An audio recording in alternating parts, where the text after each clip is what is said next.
आज जो हमारा टॉपिक है वो हम एक और टॉपिक करेंगे that is known as non profit organisations. उनके अकाउंट्स कैसे हमने बनाने हैं। अच्छा, अब्बास रजा, ये जो आपने क्वेश्चन किया है यहाँ से रिलेटेड, जो लास्ट लेक्चर है जो क्वेश्चन दिए थे उससे रिलेटेड एक क्वेश्चन है आपका कि sir in question number 4 disposal account is debited bye 500, what will be the treatment. Okay, देखें हमने डिस्पोजल अकाउंट पढ़ा था जब हमने नॉन प्रॉफिट ऑर्गेनाइजेशन पढ़ी थी। डिस्पोजल अकाउंट का डेबिट बैलेंस अगर आपको गिवन हो ट्रायल बैलेंस के अंदर तो उसका मतलब होता है कि आपको लॉस हुआ है, लॉस ऑन डिस्पोजल है। तो loss on disposal is treated as an expense in income statement. ठीक है, ये आपका एडमिनिस्ट्रेशन एक्सपेंस होगा। ठीक हो गया। उसके बाद अगर ये क्रेडिट बैलेंस हो, ठीक है बस, तो ये आपके पास ट्रीट, अगर क्रेडिट बैलेंस ट्रायल बैलेंस में गिवन हो तो फिर ये होता है प्रॉफिट ऑन डिस्पोजल। तो प्रॉफिट ऑन डिस्पोजल जो है वो आपके कंसीडर होता है एज एन अदर इनकम। ठीक हो गया।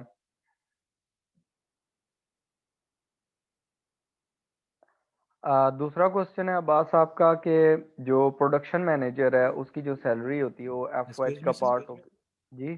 सर। सर स्क्रीन शेयर करें, आपकी स्क्रीन नहीं शेयर हुई है। अच्छा, स्क्रीन नहीं शेयर हो, एक मिनट में करता हूँ।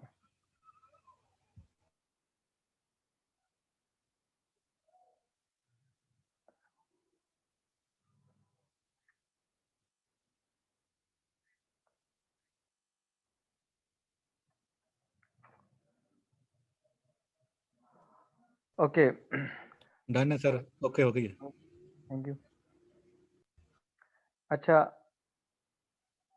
अब्बास आपका जो सेकंड क्वेश्चन है वो है कि सर क्या प्रोडक्शन मैनेजर की सैलरी एफओएच का पार्ट होगी। जी हाँ, प्रोडक्शन मैनेजर जो होता है उसकी सैलरी फिक्स होती है। तो जब उसकी सैलरी फिक्स है तो ये क्योंकि वो प्रोडक्शन के लिए काम कर रहा है, वो लेबर है। ठीक है, इसकी सैलरी क्या है, लेबर कॉस्ट में आएगी। लेकिन उसकी सैलरी फिक्स होने की वजह से वो इनडायरेक्ट लेबर कॉस्ट में आएगी, because production manager is not himself involve in the question. ठीक है, इन द प्रोडक्शन, सॉरी। ठीक है, तो इसलिए उसकी सैलरी जो होगी वो आपके पास इसमें आ जाएगी। अच्छा, एफ में आएगी। उसके बाद आपने कहा है कि जो क्वेश्चन नंबर 6 है उसकी एडिशनल इंफॉर्मेशन में पार्ट 5 समझा दें। क्वेश्चन नंबर 6 चलें, ये मैं आपको समझाता हूँ फिर आगे चलते हैं।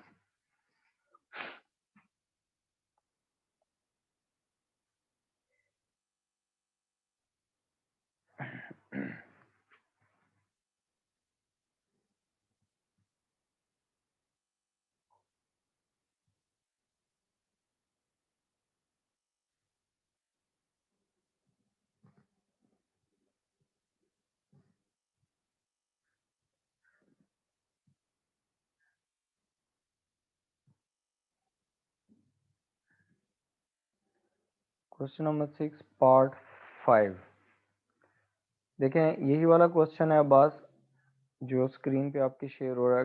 क्वेश्चन नंबर 6 एडिशनल इंफॉर्मेशन में पार्ट 1 समझा दें। अच्छा, ये देखें हमारे पास जो पार्ट क्वेश्चन है, दिस इज क्वेश्चन नंबर 6, और क्वेश्चन नंबर 6 में जो पार्ट 5 है उसमें उसने कहा है कि light and heat are apportion 70% and 30% to office, 70% to factory and 30% to office. ठीक है, ये प्रोपोर्शन उसने दे दी है। अच्छा, अब इसको आपने क्या करना है, उसके नीचे उसने इंफॉर्मेशन दी है, कहता है ऑन 31st में दीज वर इन एरियर 860। अच्छा देखें, अब आप इसकी ट्रीटमेंट कैसे करेंगे,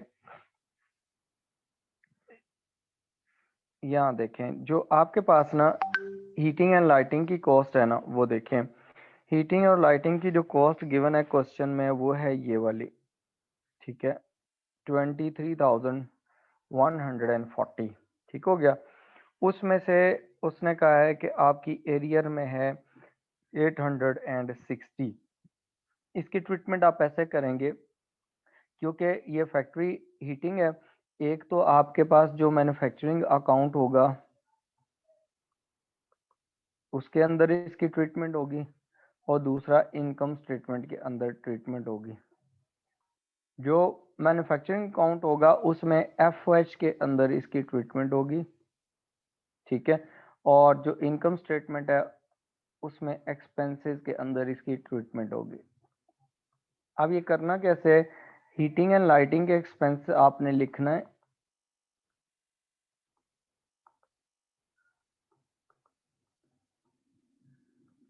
वो टोटल आपको जो गिवन है वो 23,140 का गिवन है।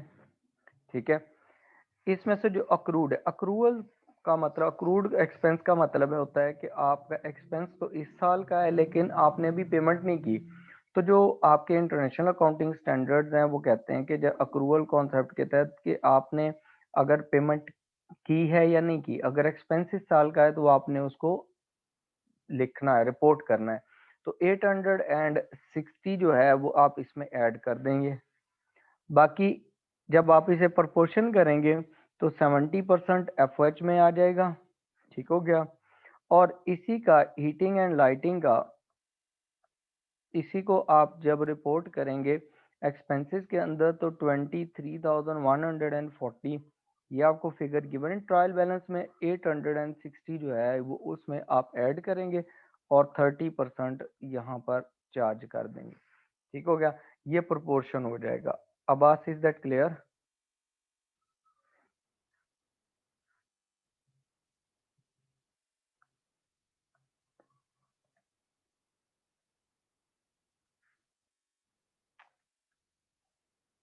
अच्छा अब्बास, एक और क्वेश्चन है आपका, सर बैलेंस शीट में क्या ट्रीटमेंट होगी होगा अभी जो आपने डिस्पोजल के बारे में। अच्छा देखें, एक बात याद रखिएगा कि जब आपको डिस्पोजल अकाउंट ट्रायल बैलेंस के अंदर गिवन हो तो इसका मतलब होता है कि ये ऑलरेडी जो है वो एडजस्ट हो चुका है। ठीक है, ये ऑलरेडी क्या हो चुका है, एडजस्ट आपने कर दिया है, इसलिए आप सिर्फ और सिर्फ इसको रिपोर्ट करेंगे इनकम स्टेटमेंट के अंदर। ठीक है, if disposal account balance is debit balance then that will be expense. If disposal account balance is credit balance then it would be treated as other income. There would be no treatment in statement of financial position या balance sheet में कोई इसकी treatment नहीं होगी। ठीक हो गया, ये एक ही जगह ट्रीटमेंट होती है। डिस्पोजल अकाउंट जो ट्रायल बैलेंस में फिगर गिवन होते हैं उनकी एक ही ट्रीटमेंट होती है, या इनकम स्टेटमेंट में या स्टेटमेंट ऑफ फाइनेंशियल पोजीशन में। जो एडजस्टमेंट्स गिवन होती हैं उनकी डबल ट्रीटमेंट होती है। ठीक है, क्योंकि उनको आपने अभी रिकॉर्ड ही नहीं किया होता। Okay, is that clear? Question number sir, question 8 review का करा दें। अच्छा मुस्कान, क्वेश्चन नंबर 8 जो रिव्यू क्वेश्चन है उसमें क्या प्रॉब्लम आ रही है वो प्रॉब्लम बताएं, वो हम डिस्कस कर लेते हैं। हाँ जी, बाकी लोगों ने क्वेश्चंस कर लिए थे।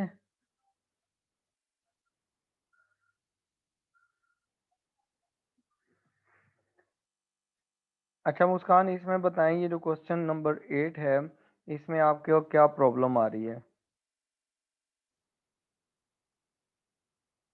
एडिशनल इंफॉर्मेशन में प्रॉब्लम आ रही है, एडजस्टमेंट्स में, या क्वेश्चन में कोई चीज़ है उसमें आपको प्रॉब्लम आ रही है, वो बताएं। तो बाकी लोग जो हैं अब्बास और इनके अलावा, क्या आप लोगों ने कर लिया ये?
अच्छा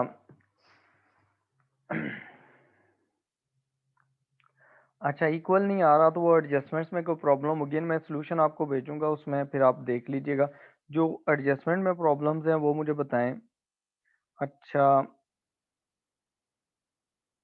वो इक्वल में आपको आज आंसर्स जो है ना वो अपलोड कर दूंगा आज रात को। सॉरी, वो मैं इधर लाहौर में था नहीं, इसलिए मैं आंसर्स वगैरह उसके अपलोड नहीं कर सका। और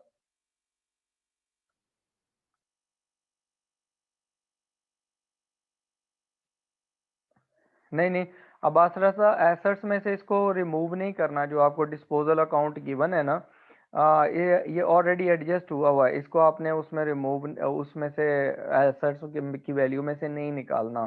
ठीक है, अगर ये एडजस्टमेंट में गिवन होता तो फिर उसकी ट्रीटमेंट होती, फिर आप उसे माइनस करते।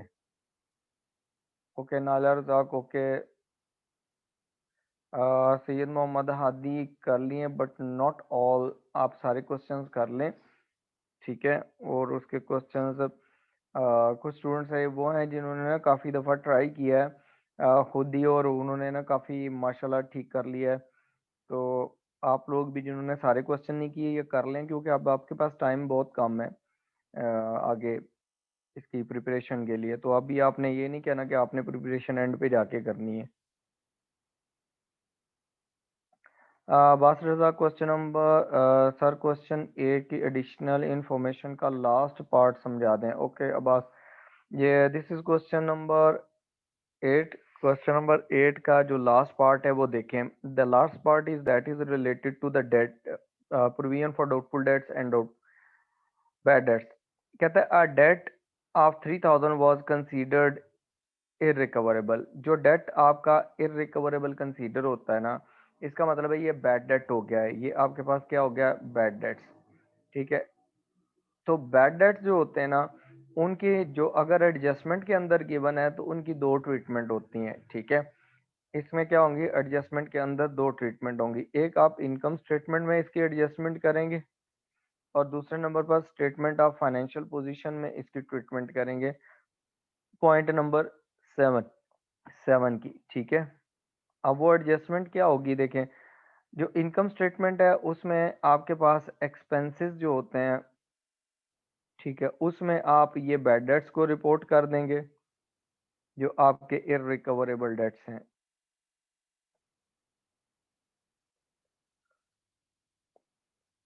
पहले ये चीज़ है, 3000 यहाँ पर रिपोर्ट हो जाएंगे, प्लस आपके स्टेटमेंट ऑफ फाइनेंशियल पोजीशन में करंट एसेट्स के अंदर आपने ट्रेड रिसीवेबल लिखे होते हैं। ठीक है, ट्रेड रिसीवेबल्स, ये जो ट्रेड रिसीवेबल्स आपने लिखे हुए, ट्रेड रिसीवेबल अगर क्वेश्चन में देखें ना, तो हमारे पास क्वेश्चन में ट्रेड रिसीवेबल्स जो गिवन है वो कितने गिवन है, ये सेकंड लास्ट आइटम गिवन है, दैट इज 58,000। ठीक है, ये 58,000 के आपके ट्रेड रिसीवेबल गिवन है। तो ये जो ट्रेड रिसीवेबल्स हैं यहाँ पर आप लिखेंगे 58,000। इसमें से आप क्या कर लें, इसमें से आप माइनस कर लेंगे जो बैड डेट्स। अब जो बैड डेट्स एडजस्टमेंट में गिवन है तो वो आपने इसमें से माइनस करने हैं। अगर ये एडजस्टमेंट में ना गिवन होते तो सिर्फ ये इनकम स्टेटमेंट में रिपोर्ट होते। अब होता ये है कि आपको जब अकाउंट्स आपने क्लोज किए, आप ये कर रहे थे कि आपने जब अकाउंट बनाया ट्रेड रिसीवेबल का तो तब बैलेंस था 58,000 का। उसके बाद 3,000 के और बैड डेट्स हो गए। कुछ और लोग थे, उन किसी रीजन की वजह से उन्होंने रिफ्यूज कर दिया पेमेंट करने से, तो वो आप यहाँ से माइनस करेंगे स्टेटमेंट ऑफ फाइनेंशियल पोजीशन से, और लाके आप इनकम स्टेटमेंट में उसको रिपोर्ट कर देंगे। ठीक है, तो आपके रिमेनिंग जो ट्रेड रिसीवेबल्स रहते हैं 55,000 के रिसीवेबल्स आपके पास रह जाएंगे। ठीक है, अब ये जो रिमेनिंग ट्रेड रिसीवेबल्स हैं, trade receivables after deducting bad debts, उसके बाद आपने प्रोविजन लेनी है। उसने कहा provision for doubtful debt is to be maintain 4%। उसने कहा प्रोविजन आपने 4% मेंटेन करनी है। तो जो प्रोविजन होती है वो इसके बाद इसमें से डिडक्ट की जाती है। अब देखें, इसमें से आप माइनस करेंगे new provision, new provision for doubtful dates.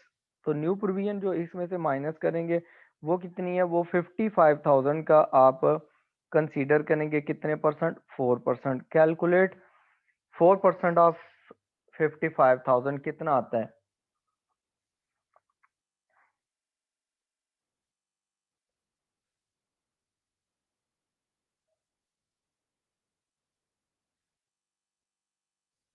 $55,000 उसका आप कैलकुलेट करें 4%, 2200। ठीक है, 2200 ये भी माइनस हो जाएगा और आपके पास रिमेनिंग रिसीवेबल्स, आपके पास नेट रिसीवेबल्स कितने रह जाएंगे? Net receivables will be 52,800। These are net receivables, trade receivables in statement of financial position. ठीक हो गया। अभी हम इसके लिए ना वर्किंग फिर करते हैं। वर्किंग में जब हम जाते हैं तो हम ये देखते हैं कि हमारे पास जो प्रोविजन फॉर डाउटफुल डेट्स है उसमें क्या चेंज आई है। Change in provision for doubtful debts, उसमें हम चेंज जो फाइंड आउट करते हैं, how do we do this? New provision minus old provision.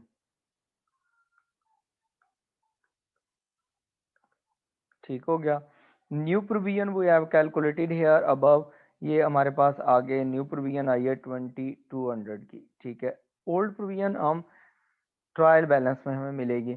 जो हमारे पास यहाँ पर ट्रेड रिसीवेबल्स गिवन है, आपको स्क्रीन पे नजर आ रहा है, प्रोविजन फॉर डाउटफुल डेट्स 1500 ये गिवन है। 1500 ये ओल्ड प्रोविजन है, दिस इज ओल्ड प्रोविजन। अब ओल्ड प्रोविजन जो होती है इसको हम कैसे लेके चलेंगे? अब ओल्ड प्रोविजन को हम इसमें से माइनस कर लेंगे। ओल्ड प्रोविजन कितनी है? 1500, इसमें से माइनस कर लें। The difference is 700। 700 क्या है? ये इंक्रीज इन प्रोविजन है।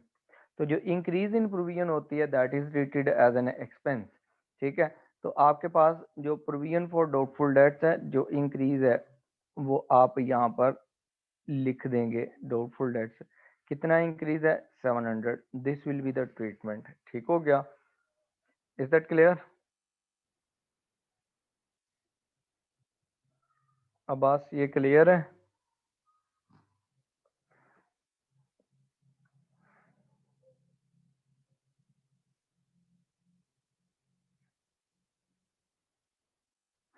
हाँ जी मुस्कान, देखें मैंने अभी करवाया है कि क्वेश्चन नंबर 8 में when when bad debts are given in the adjustment, in that case what do you do?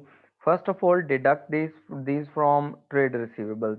आपने उसको क्या करना है? ट्रेड रिसीवेबल्स में से माइनस कर देना है। जब ट्रेड रिसीवेबल में से माइनस करेंगे तो फिर आप उसे यहाँ ला के इनकम स्टेटमेंट में एज एन एक्सपेंस रिपोर्ट कर देंगे। ठीक है, उसके बाद आपने प्रोविजन लेनी है। ठीक है, new provision will be deducted from remaining trade receivables in statement of financial position to find out net trade receivables. ठीक है, और जो रिमेनिंग अमाउंट होगी आपके पास जो इंक्रीज या डिक्रीज होगा that will be reported to the income statement. In this question there is an increase in provision for doubtful debts of 700 that will be reported to income statement as an expense। ठीक है, अगर decrease होगा तो as an other income आएगा। Is that clear?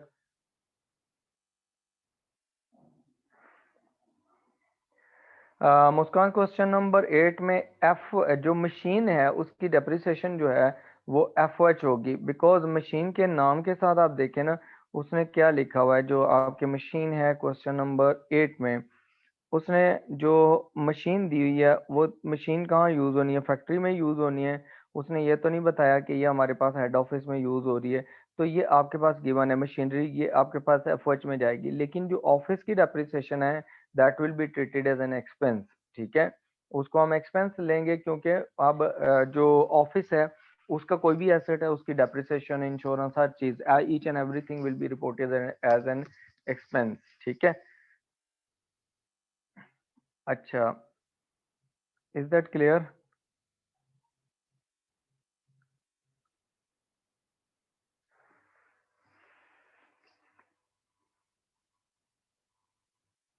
Anabia मैं आपको ना solution share करूंगा उसमें आपने जो पहली चीज चेक करनी है वो ये चेक करनी है कि क्वेश्चन नंबर 6 और क्वेश्चन नंबर 8 में आपने क्या क्लोजिंग इन्वेंट्री जो है जैसे क्वेश्चन नंबर 8 है तो इसके पास ये जो इन्वेंट्री गिवन है आपको स्क्रीन पे शो हो रही है ये वाले 3 फिगर, क्या आपने इनको स्टेटमेंट ऑफ फाइनेंशियल पोजीशन में रिपोर्ट किया है कि नहीं किया? ठीक है, इनकी दो ट्रीटमेंट होंगी। एक तो ये जैसे रॉ मटेरियल है तो ये आपके पास जो कॉस्ट ऑफ मटेरियल यूज्ड हो गया उसमें एंड पे वहां से माइनस हो जाएगा और स्टेटमेंट ऑफ फाइनेंशियल पोजीशन में ऐड हो जाएगा। Similar case is with work in process and similar case is with finished goods. ठीक है, आपने सेम करना है।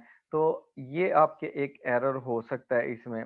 ठीक है, बाकी तो एडजस्टमेंट जो डिफिकल्ट नहीं है, यही एडजस्टमेंट इसमें डिफरेंस हो सकता था या आपके पास ये एडजस्टमेंट है। एक एडजस्टमेंट आपको ये भी गिवन है जो एडजस्टमेंट नंबर 6 है। Nicholas took 7500 of the finish goods for her own use. ठीक है, ये आपने फिनिश गुड्स वो लेके गई है तो आपने क्या करना है इसके लिए, इसको जो रिपोर्ट करना है ना वो आपने क्या करना है, जो इनकम स्टेटमेंट होगी, आपने जो इनकम स्टेटमेंट प्रिपेयर की है उसमें आपके पास ओपनिंग स्टॉक फिनिश गुड्स का है प्लस कॉस्ट ऑफ प्रोडक्शन आ गई।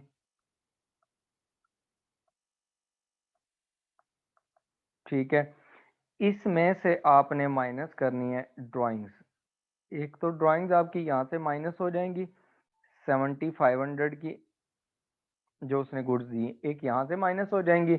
दूसरे नंबर पर आपके पास स्टेटमेंट ऑफ फाइनेंशियल पोजीशन में जब आप फाइनेंस बाय के सेक्शन में जाते हैं तो ओपनिंग कैपिटल आपने लिखा होता है प्लस आपने उसमें नेट प्रॉफिट ऐड किया होता है और उसमें से ड्राइंग्स माइनस करते हैं, लेस उसमें से ड्राइंग्स आ जाएंगी। तो ड्राइंग्स के जो फिगर्स गिवन होंगे उसमें ये भी ऐड हो जाएगा। या आपके पास ड्राइंग का फिगर देखें, जो क्वेश्चन है उसमें ड्राइंग्स के फिगर जो गिवन है वो 20,000 गिवन है। ठीक है, ये जो 20,000 का फिगर गिवन है ये आपने यहाँ पर 20,000 तो लिख दिया प्लस 7500, ये क्योंकि एडजस्टमेंट में गिवन है तो ये दो जगह पे आएगा। तो ड्राइंग्स विल बी टोटल 27,500। ठीक हो गया, ये आपने एक एडजस्टमेंट ये आपकी होगी, ये आपकी गलत हुई होनी है, इसको आप चेक कर लें। ठीक हो गया, और बाकी नॉर्मल ट्रीटमेंट नहीं है, ट्रीटमेंट्स ही है। आपने क्या करना है, कुछ लोगों ने ये किया होना है कि ये जो ड्राइंग्स हैं उनको जाके ना, क्योंकि लिखा हुआ फिनिश गुड्स में से निकाली है तो closing stock of finish goods में से माइनस किया होना है, तो ऐसा नहीं करना आपने। ठीक है, क्लियर है? Anabia, is that clear?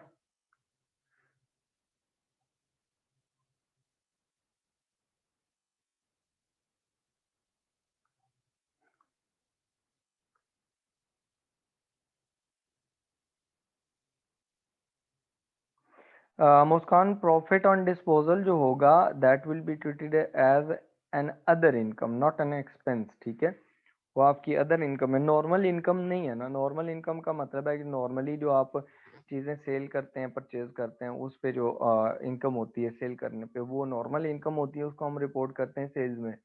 Other than sales जो होंगी नॉर्मल सेल्स, अगर आप non current asset dispose of करते हैं, सेल करते हैं, उस पर अगर प्रॉफिट होगा तो वो अदर इनकम कहलाएगा।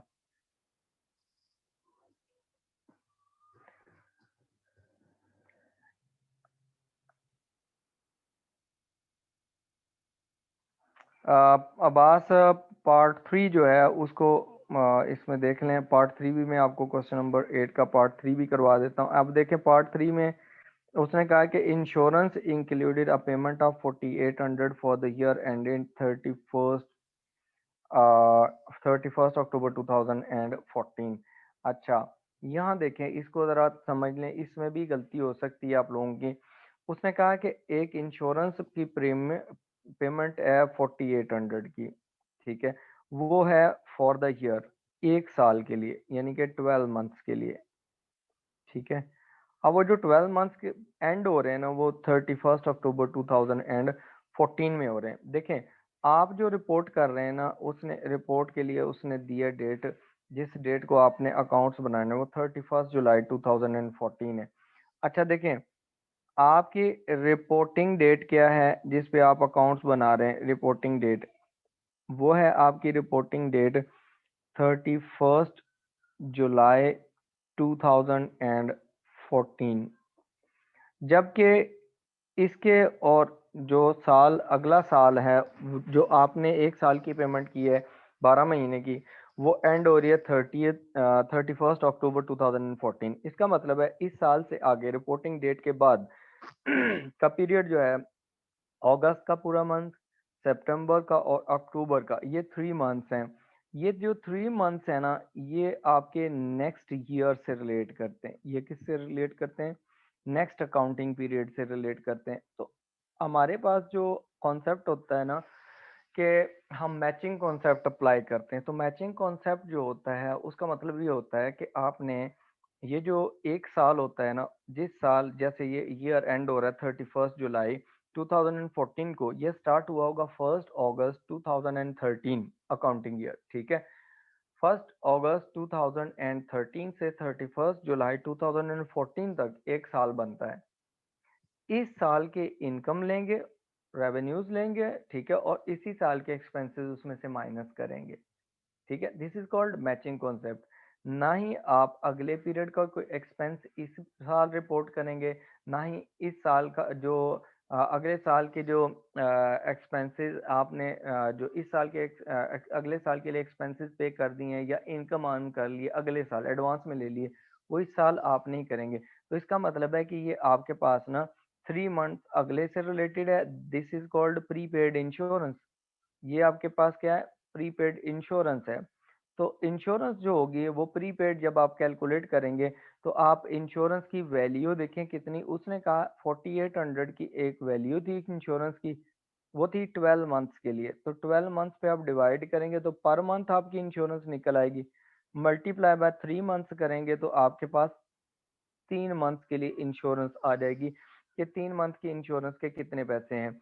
ये कितना आ जाएगा? 4800 डिवाइडेड बाय, आप इसे 12 करें, मल्टीप्लाई बाय 3 करें, तो ये आपके पास आ जाता है 1200। 1200 जो डॉलर्स हैं, that is this are related to the following year, ठीक है। तो अब आप क्या करेंगे इसको, जो आपके इनकम स्टेटमेंट है ना, इनकम स्टेटमेंट के अंदर इसको रिपोर्ट कैसे करेंगे इंश्योरेंस को, ये पॉइंट मैं इधर नीचे बता रहा हूँ। Income statement and statement of financial position, दोनों में आपने इसको रिपोर्ट करना है। जो इनकम स्टेटमेंट होगी ना, उसमें आपने जो एक्सपेंसेस लिखे होते हैं, एक्सपेंसेस के अंदर आपने इंश्योरेंस लिखा होगा, ठीक है। उसके अंदर आपने क्या लिखा है? इंश्योरेंस। इंश्योरेंस की अमाउंट देखें टोटल कितनी है हमारे पास ना क्वेश्चन में। Insurance amount is royalty and insurance. Insurance की अमाउंट गिवन है 90,800, ठीक है। अब इंश्योरेंस किस किस से रिलेटेड है वो भी देख लेते हैं, ठीक है। ये आपके पास मैन्युफैक्चरिंग अकाउंट से भी रिलेटेड होगी, ठीक है। तो इंश्योरेंस ऊपर उसने बता दिया होना है कि ये पॉइंट नंबर रिपेयर्स है, इंश्योरेंस है, सन्ड्री एक्सपेंसेस, ये नीचे कहता है इंश्योरेंस एंड रेट्स हैं। जो इंश्योरेंस है वो 80% belongs to factory and 20% belongs to office, ठीक है। तो आप, इसका मतलब है आप इसकी एडजस्टमेंट भी ऐसे ही करेंगे जैसे मैंने पहले लास्ट क्वेश्चन में करवाई थी, कि आपकी इंश्योरेंस की पेमेंट है दैट इज टोटल 90,800, ठीक है। 90,800, इसमें से जो प्री पेमेंट है वो निकली है हमारे पास 1200, जो हमने ऊपर कैलकुलेशन की है, ये माइनस कर लेंगे। रिमेनिंग 80% हम यहाँ पर, सॉरी 20% आ जाएगी हेड ऑफिस में। और जो हमारे पास मैन्युफैक्चरिंग अकाउंट होगा, मैन्युफैक्चरिंग अकाउंट के अंदर हम इसे रिपोर्ट कर देंगे कितनी? एफओएच के अंदर, ठीक है। वहां पर भी इंश्योरेंस आ जाएगी। इंश्योरेंस की अमाउंट कितनी आएगी?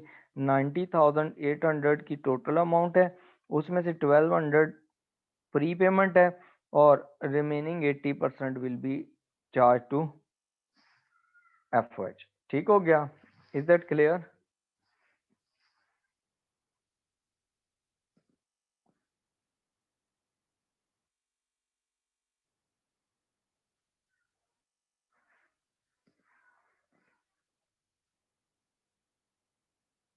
हाँ जी, यहाँ तक क्लियर है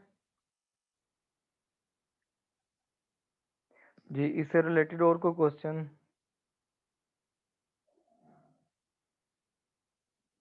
80% आपके पास आ जाएगी मैन्युफैक्चरिंग अकाउंट में, एफओएच में, दैट इज 71,680। और दूसरे की भी आप ऐसे ही निकाल लेंगे। आपके पास अमाउंट आ रही है 90,800 माइनस उसमें से 1200 कर देंगे, 89,600 बच जाएगी आपके पास इस पीरियड से रिलेटेड इंश्योरेंस। और उसका 20% जो है that is related to office, 17,920 इधर आ जाएगा। और स्टेटमेंट ऑफ फाइनेंशियल पोजीशन में जब आप जाएंगे तो आपके पास जो करंट एसेट्स है ना, करंट एसेट्स के अंदर आपके पास ना प्रीपेड इंश्योरेंस या प्री पेमेंट्स होंगी, उसके अंदर आप रिपोर्ट कर देंगे 1200। ठीक है, ये ट्रीटमेंट हो जाएगी इसकी। ये जो 1200 आपकी प्री पेमेंट निकली है, ये सारी रिपोर्ट हो जाएगी।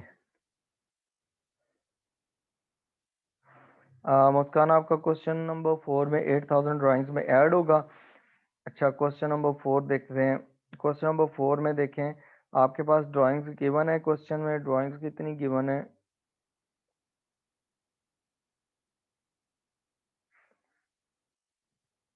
उसके अंदर एडजस्टमेंट कौन सी है?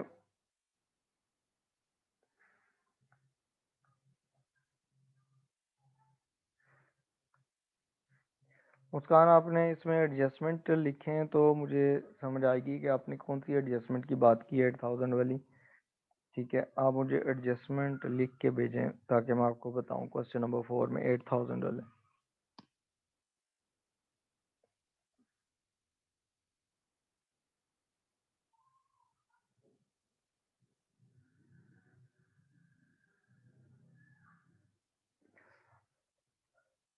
अच्छा,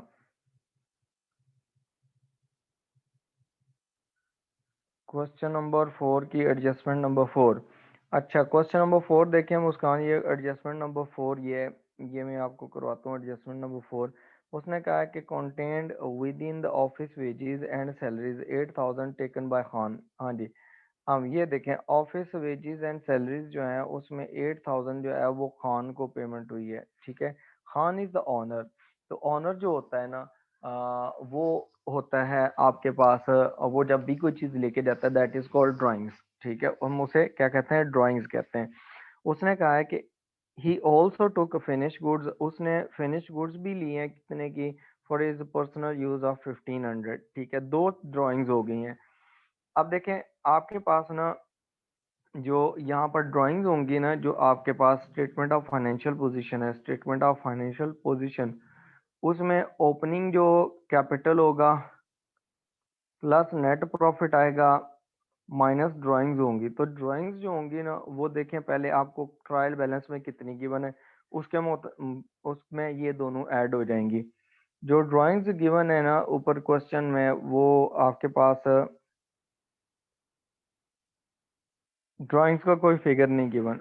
इसका मतलब है कि जो आपके पास 8000 आएगा ये यहाँ पर आ जाएगा, प्लस 1500 आ जाएगा। अब इसमें से आपने क्या करना है? उसने कहा है कि आपने उसने ऑल्सो टू फिनिश गुड्स। अच्छा, अब आपने क्या करना है कि आपने जब इसके लिए ट्रीटमेंट करनी है तो जो वेजेस एंड सैलरीज हैं, जो इतनी भी आपने रिपोर्ट की है उसमें से 8000 जो है वो ड्राइंग्स है। एक तो ये एरर है, इसको आपने सही करना है। ठीक है, अब देखें आपने मैन्युफैक्चरिंग अकाउंट में वेजेस अगर लिखी हुई हैं तो वेजेस देखें ये हमारे पास ना प्रोडक्शन मैनेजर सैलरीज हैं, और उसने कहा है कि ये आपके पास ऑफिस वेजेस हैं। ये सिर्फ ऑफिस की वेजेस में, ऑफिस वेजेस हमारे पास जो क्वेश्चन में गिवन है वो है हमारे पास 69,500। ठीक है, ये हमारे पास गिवन है 69,500। अब देखें जो इनकम स्टेटमेंट होगी ना, इनकम स्टेटमेंट के अंदर आपकी दो ट्रीटमेंट होंगी इस एडजस्टमेंट की। एक तो ट्रीटमेंट आपके पास आ जाएगी जब आप ओपनिंग स्टॉक प्लस आपके पास कॉस्ट ऑफ प्रोडक्शन आ गई।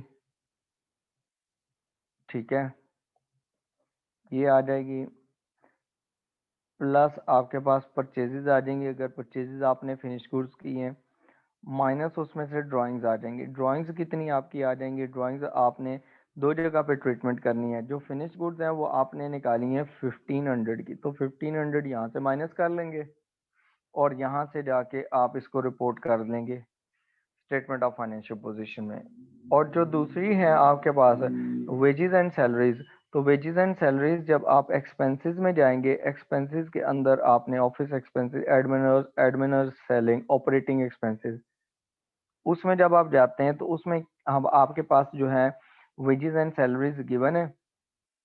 अब वो जो वेजेस हैं वो कितनी है वो देखें क्वेश्चन में, वो आपके पास है given 69,500।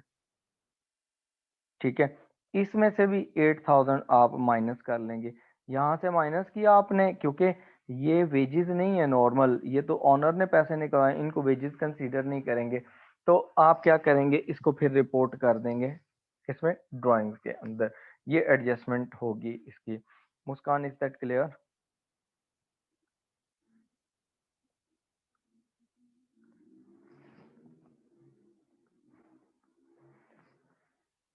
Okay Anabia, okay sir clear है।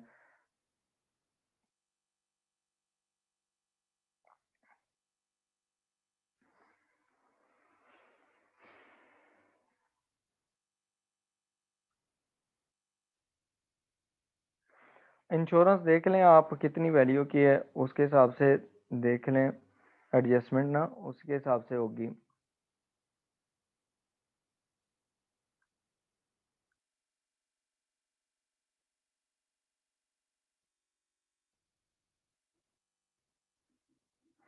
सबा, आपने क्या लिखा है, इसको कोई समझ नहीं आई। आप अपना क्वेश्चन क्लियर करें। ओके वेलकम अब्बास, क्लियर है।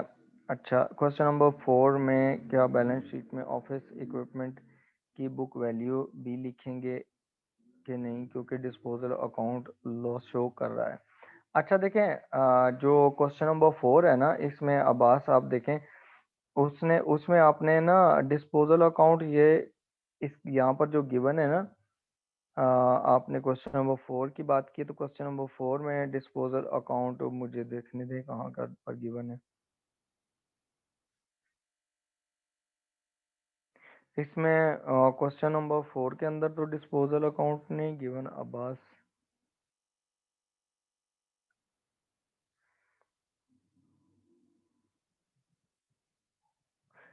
ऑफिस इक्विपमेंट की नेट बुक वैल्यू ही उधर आएगी, सारे ऑफिस इक्विपमेंट थोड़ी सेल कर दिए हैं।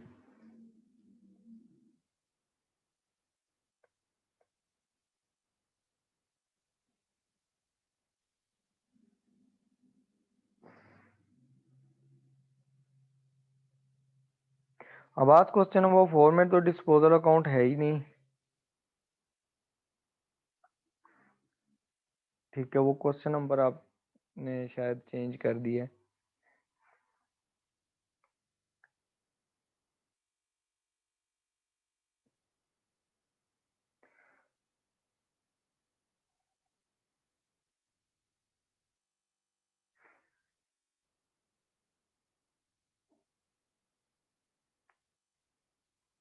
प्रॉफिट ऑन डिस्पोजल मुस्कान जो है वो अदर इनकम है, इसको अदर इनकम में खाली ट्रीट करेंगे और कोई ट्रीटमेंट नहीं होगी।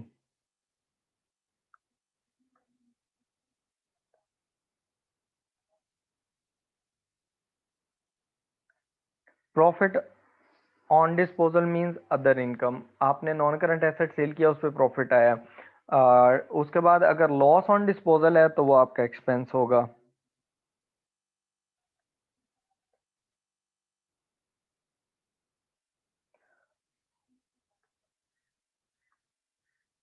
सबा ये सारे स्क्रीनशॉट चलें ले लें साथ में ना, कौन से क्वेश्चन का लेना तो वो मुझे बता दे, मैं ओपन कर लेता हूँ क्वेश्चन ना।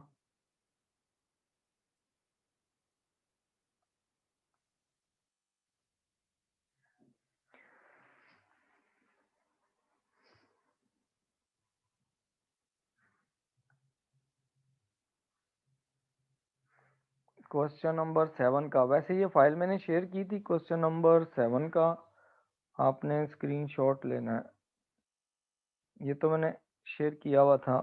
क्वेश्चन नंबर 7 तो इतना सारे यही क्वेश्चन है। ये फाइल मैंने गूगल क्लासरूम में वैसे शेयर की थी, आप स्क्रीनशॉट ले लें अगर आपने लेनी है। क्वेश्चन नंबर 7 ये आपके सामने खुला हुआ है।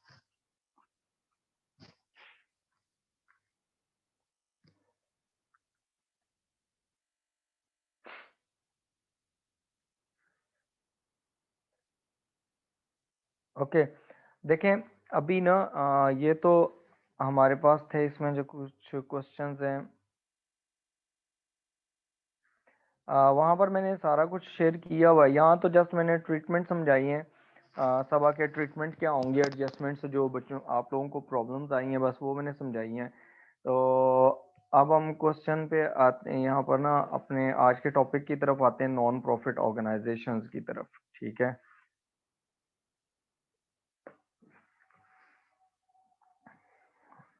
अकाउंटिंग का P1 जो है वो आप करें, और रिव्यू क्वेश्चंस आप कर रहे हैं अनाबिया, वो कर लें, काफ़ी हैं। ठीक है,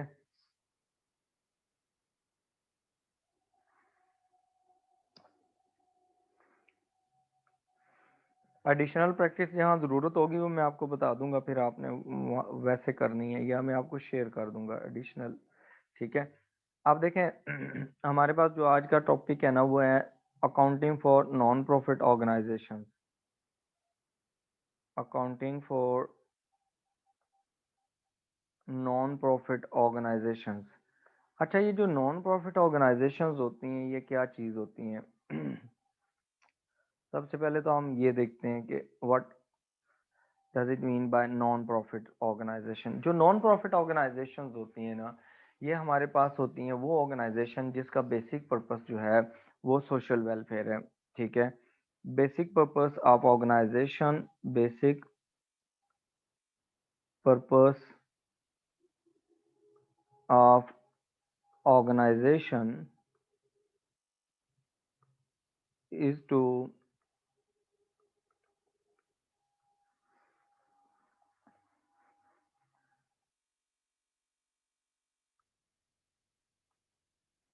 provide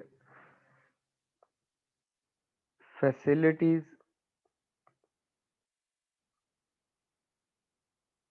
to the society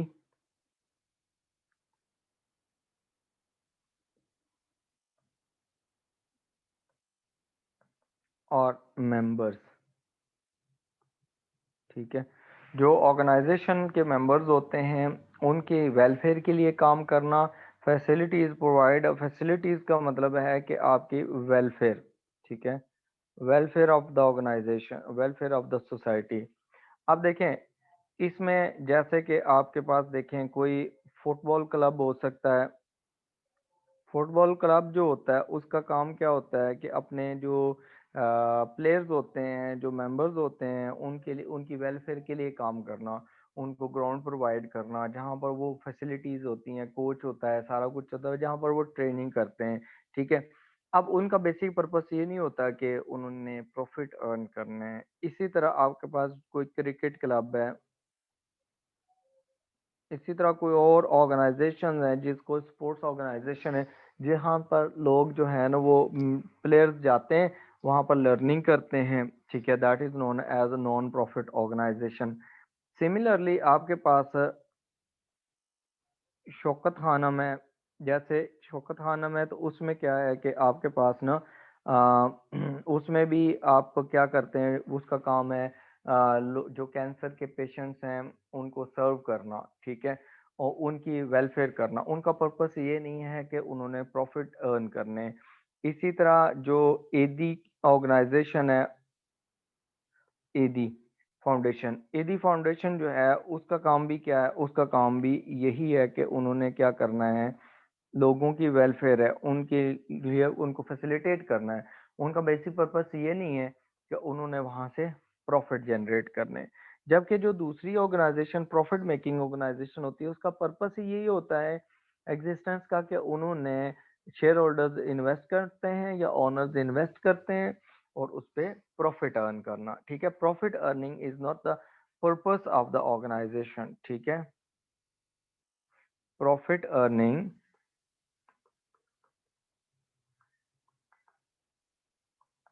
is not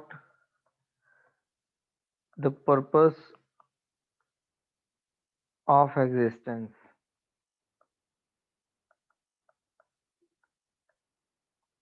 ठीक है, ये उनका पर्पस नहीं होता। अच्छा, तो डेफिनेटली चलें जी, मान लेते हैं ऑर्गेनाइजेशंस हैं वो नॉन प्रॉफिट ऑर्गेनाइजेशन है, उसका पर्पस नहीं है प्रॉफिट अर्न करना, तो प्रॉफिट अर्न करना उनका पर्पस नहीं है, तो वो फिर प्रॉफिट कहाँ से, बिजनेस कैसे, काम कैसे चलाएंगे? ठीक है, ऑर्गेनाइजेशन, तो ऑर्गेनाइजेशन बेसिकली चलती हैं चैरिटीज पे, डोनेशंस पे, ठीक है, वो हम देखते हैं अभी उनके ना सोर्सेज ऑफ इनकम। अच्छा, देखें, जो हमारे पास होती हैं ना प्रॉफिट मेकिंग ऑर्गेनाइजेशंस होती हैं,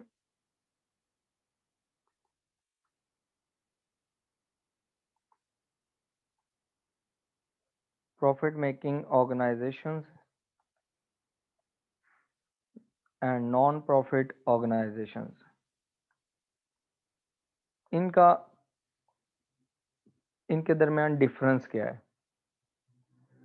ठीक है, जो डिफरेंसेस है ना, वो डिफरेंस में जो पहला डिफरेंस हम ये कह सकते हैं कि profit earning is the basic purpose.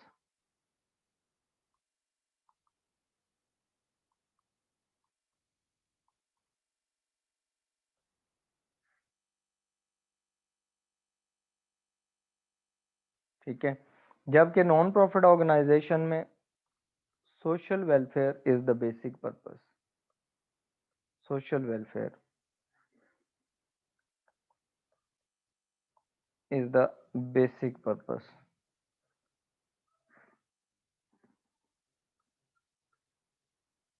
Of the organisation. ठीक हो गया। अच्छा, दूसरे नंबर पर जो इनमें डिफरेंस है, क्योंकि प्रॉफिट तो अर्न ही नहीं करते, अब ये वर्ड जो यूज करते हैं, इसमें हमारे पास बनती है इनकम स्टेटमेंट।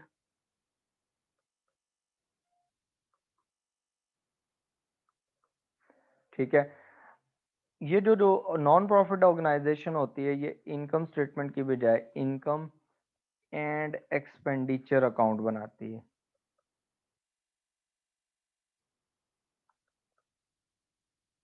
कि ऑर्गेनाइजेशन की इनकम कितनी हुई और उसके एक्सपेंडिचर्स कितने हुए, ठीक है, वो इनकम स्टेटमेंट और नहीं बनाती। ठीक है, income statement is prepaid for income statement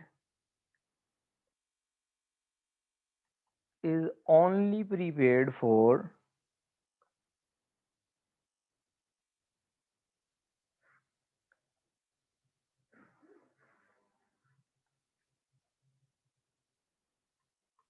trading activities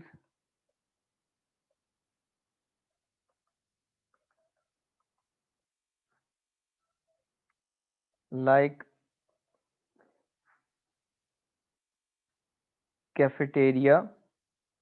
अगर एक ऑर्गेनाइजेशन है उसने कैफेटेरिया रखा हुआ है, तो डेफिनेटली कैफेटेरिया एक सेपरेट एक्टिविटी है। कैफेटेरिया से वो क्या करेंगे, लोगों से कुछ अर्निंग कर लेंगे, तो वो जो कैफेटेरिया की इनकम होगी वो अल्टीमेटली ऑर्गेनाइजेशन की ही इनकम होती है, नॉन प्रॉफिट ऑर्गेनाइजेशन की। लेकिन नॉन प्रॉफिट ऑर्गेनाइजेशन सिर्फ इसके लिए एक इनकम स्टेटमेंट बना सकती है, जिसको trading profit and loss account भी कहा जाता है। ठीक है, कैफेटेरिया हो गया, कैफेटेरिया के बाद उसमें बार वगैरह हो गया, ठीक है, रिफ्रेशमेंट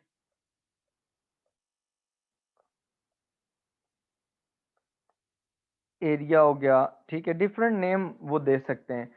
तो इन ये सारी जो चीज़ें हैं, अगर इनकम स्टेटमेंट बनेगी तो सिर्फ उनके लिए बनेगी। ठीक है, लेकिन ऑर्गेनाइजेशन के लिए इटसेल्फ कोई इनकम स्टेटमेंट नहीं बनती, क्योंकि ऑर्गेनाइजेशन ना तो प्रॉफिट अर्न करती है, ना उसका बेसिक पर्पस भी प्रॉफिट अर्निंग नहीं होता। ठीक है,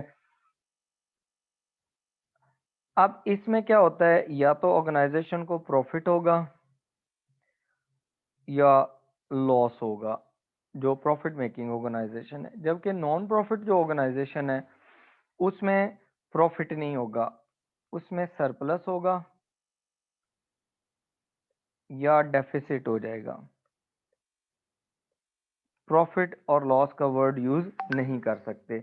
जो हमारे पास यहाँ पर जो है कि अगर ये जो प्रॉफिट है ये नहीं है तो फिर क्या होगा, इनके जो नॉन प्रॉफिट ऑर्गेनाइजेशन है ये कब प्रॉफिट, ये इसमें सरप्लस या डेफिसिट में जाएगी। जो प्रॉफिट ऑर्गेनाइजेशन होती है, प्रॉफिट मेकिंग ऑर्गेनाइजेशन, जब उसकी क्या होती है, इनकम जो होती है, if that is greater then expenses, तो उसको हम कहते हैं कि उसका प्रॉफिट हो गया है। सेम केस यहाँ पर भी होता है नॉन प्रॉफिट ऑर्गेनाइजेशन में, अगर उसकी इनकम जो है that is greater than expenditures, उसके एक्सपेंडिचर से ग्रेटर है, तो फिर क्या होगा, that is known as surplus. हम उसके लिए प्रॉफिट का वर्ड यूज नहीं करेंगे। उसके बाद जो लॉस होगा, loss will be in reverse case, if income of a profit organization, profit making organization is lower than the cost or expenses, that will be treated as a loss। ठीक है।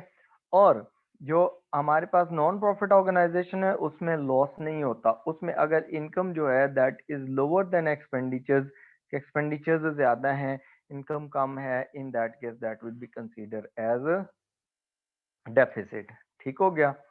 अच्छा, उसके बाद जो हमारे पास जो नेक्स्ट है उसमें क्या चीज आती है कि हमारे पास ना जो इनकम स्टेटमेंट नहीं बनेगी और इनकम एंड एक्सपेंडिचर अकाउंट बनेगा उसमें। ठीक है, इनकम स्टेटमेंट प्रॉफिट या लॉस शो करती है, जबकि income and expenditure account surplus या डेफिसिट शो करेगा। ठीक हो गया। अच्छा, उसके बाद हमारे पास यहाँ पर जो प्रॉफिट मेकिंग ऑर्गेनाइजेशन होती है उसमें कैपिटल होता है। ठीक है, जबकि जो नॉन प्रॉफिट ऑर्गेनाइजेशन होती है उसमें हम एक्यूमुलेटेड फंड का नाम यूज करते हैं, एक्यूमुलेटेड फंड। ठीक हो गया, क्लियर है यहाँ तक। अच्छा, जो प्रॉफिट मेकिंग ऑर्गेनाइजेशन होती है उसमें ड्राइंग्स कर सकता है ऑनर, ड्राइंग्स होते हैं या डिविडेंड्स होते हैं। अगर कंपनी का केस है, जो कंपनी का चैप्टर हमने पढ़ा था, डिविडेंड्स होते हैं, ऑनर को डिविडेंड शेयर होल्डर्स को दिया जाता है। जबकि हमारे पास जो नॉन प्रॉफिट ऑर्गेनाइजेशन है उसमें नो डिविडेंड और ड्राइंग्स, ना तो ड्राइंग्स होंगी ना डिविडेंड होगा। ठीक हो गया। जो हमारे पास ऑर्गेनाइजेशन होती है ना प्रॉफिट मेकिंग ऑर्गेनाइजेशन, उनमें क्या होता है, उनमें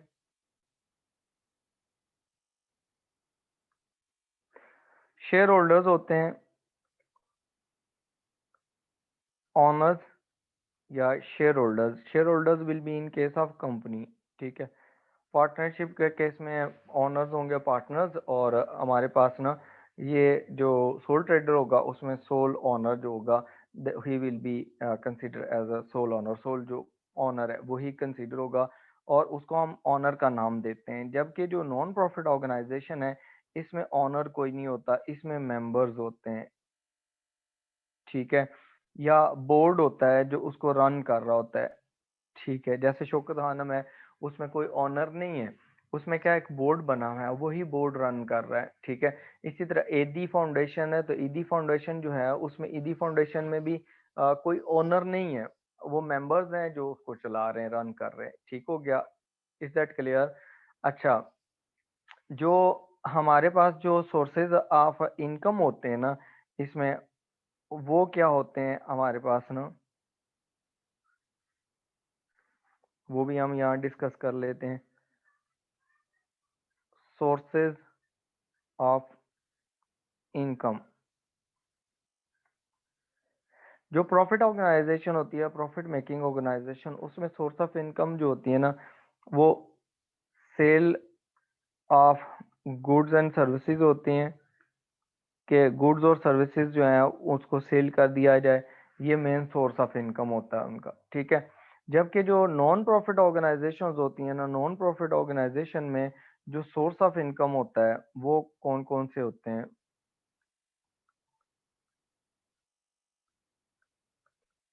ठीक है, अब उसमें सोर्स ऑफ इनकम में एक होता है ट्रेडिंग एक्टिविटी,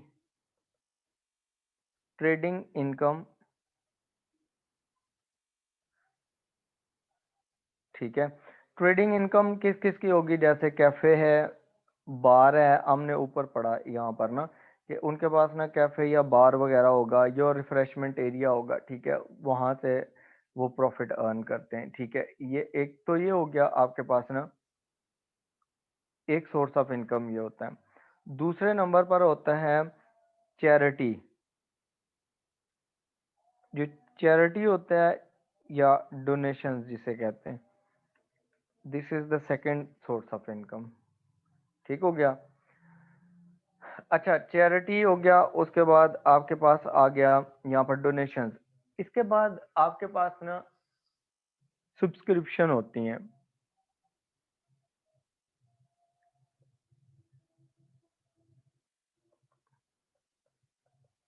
सब्सक्रिप्शन और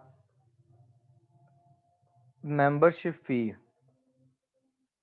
आप एज अ स्टूडेंट जब आपने एडमिशन लिया आईसीएमएबी में, तो आपने जो फी जमा करवाई होगी उसमें एक एनुअल सब्सक्रिप्शन भी पे की होगी।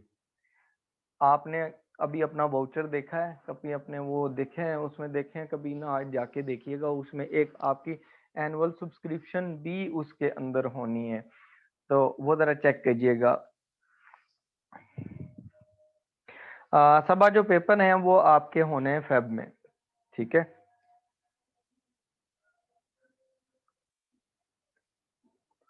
अनाबिया जो अकाउंटिंग के पास पेपर्स हैं ना, मेजोरिटी आपको आपको जो मैंने ये एमसीक्यूज करवा रहा हूँ, 70% पेपर आपका एमसीक्यूज का होना है। ठीक है, तो इसलिए आपने ज्यादा फोकस इस पे करना है।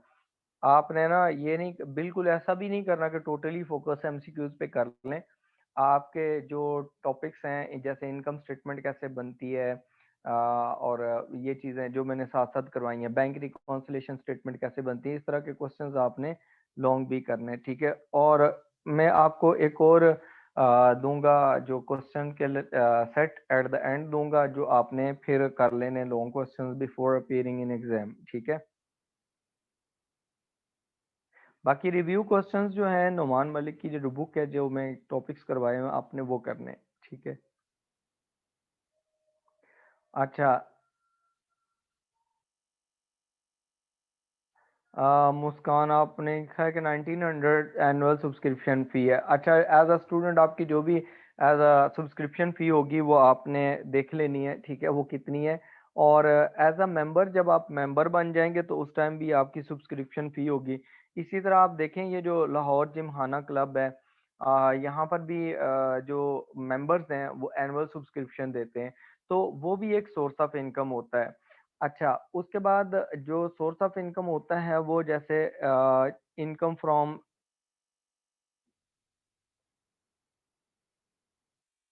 स्पेशल इवेंट्स और स्पोर्ट्स इवेंट्स। अब बहुत से नॉन प्रॉफिट ऑर्गेनाइजेशंस होती हैं, वो क्या करती हैं, मैचेस करवाती हैं, कोई टूर्नामेंट्स करवाती हैं। वो टूर्नामेंट से जो उनको वो इनकम आती है वो भी उनकी सोर्स ऑफ इनकम कहलाती है। ठीक है।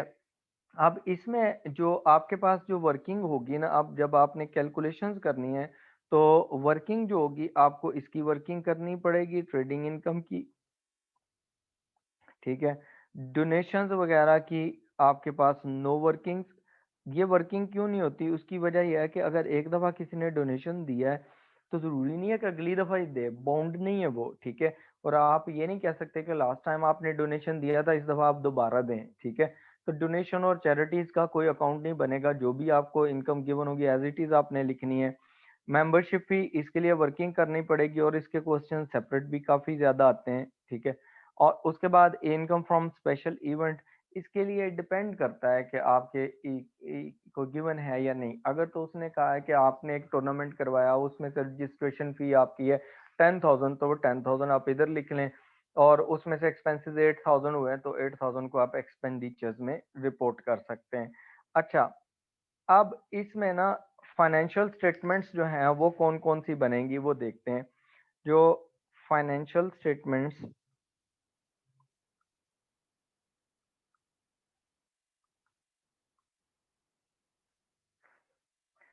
ऑफ नॉन प्रॉफिट ऑर्गेनाइजेशन, जो नॉन प्रॉफिट ऑर्गेनाइजेशन है उसकी फाइनेंशियल स्टेटमेंट्स कौन कौन सी होंगी वो आप देखें कौन कौन सी प्रिपेयरिंग है। First of all you will prepare income and expenditure account.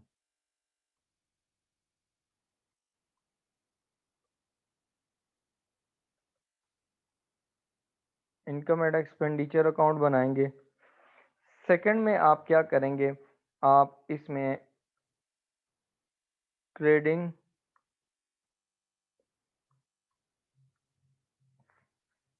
Profit and loss account बनाएंगे। इसको in simple words income statement भी कहा जाता है। लेकिन इनकम स्टेटमेंट वगैरह किसके लिए बनेगा, आपके जो कैफेटेरिया हो गए, बार हो गए, इस तरह की चीज़ों के लिए, ठीक है। और थर्ड नंबर पे आपके पास जो होंगे ना, इनकम एंड एक्सपेंडिचर अकाउंट हो गए ये चीज़ें।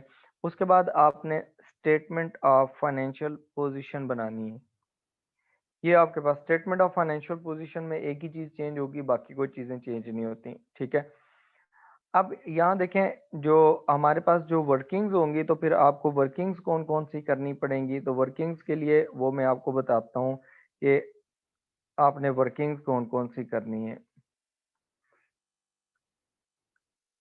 ये वर्किंग्स बेसिकली आपने पहले भी की हुई हैं, बस एक वर्किंग आपके लिए नहीं होगी। वर्किंग्स में आपके पास ना एक आपको बनाना पड़ेगा सब्सक्रिप्शन अकाउंट,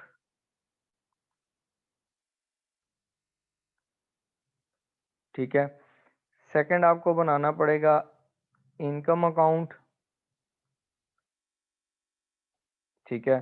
और थर्ड वन आपको बनाना पड़ेगा एक्सपेंसेस अकाउंट, ठीक है। अब ये जो इनकम एंड एक्सपेंसेस अकाउंट होते हैं, ये अक्रूवल्स एंड प्रीपेमेंट्स का चैप्टर हमने पढ़ा था ना, ये उससे रिलेटेड है। बाकी सारी वर्किंग्स ना ऑलमोस्ट सेम ही है, जो हम पहले ही पढ़ चुके हैं वही चीज़ें दोबारा रिपीट हो रही हैं, ठीक है।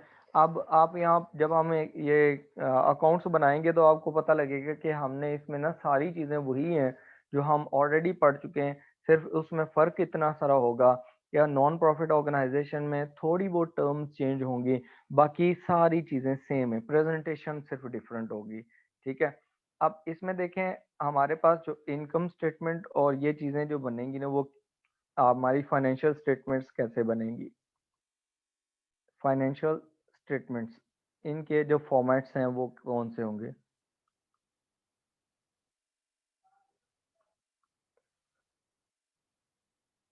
ठीक है, फाइनेंशियल स्टेटमेंट्स में से सबसे पहले आप बनाएंगे इसमें इनकम स्टेटमेंट, जो वर्किंग में होती है, लेकिन आपसे एग्जामिनर पूछ लेता है इसके लिए ना, इनकम स्टेटमेंट या ट्रेडिंग प्रॉफिट और लॉस अकाउंट, ठीक है।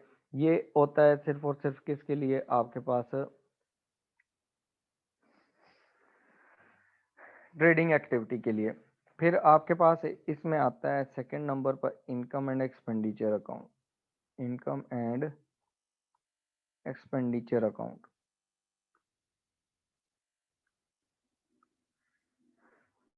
ठीक है।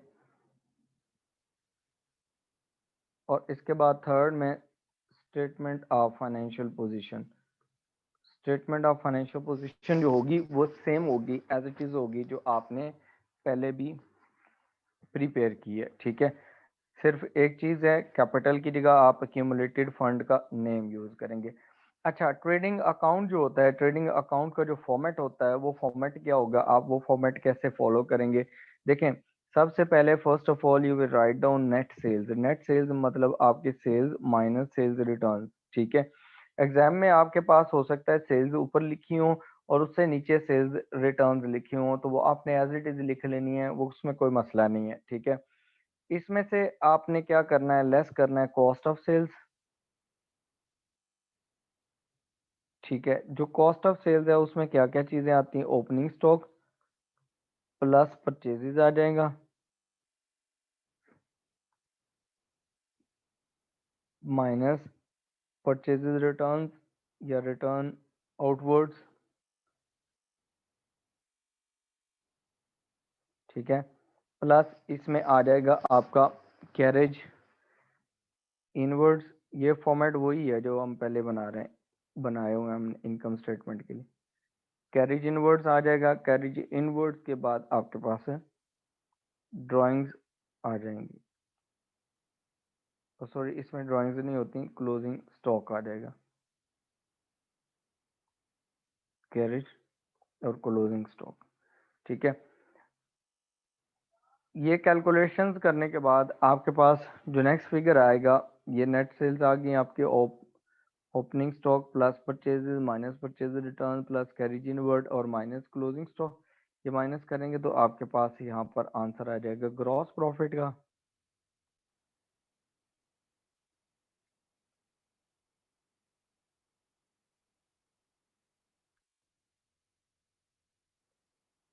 ग्रॉस प्रॉफिट का, ठीक है। ऐड इसमें अदर इनकम कर देंगे,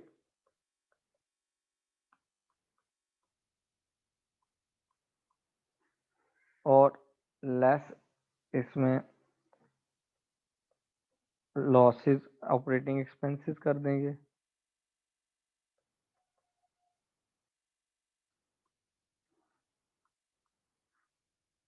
ठीक हो गया।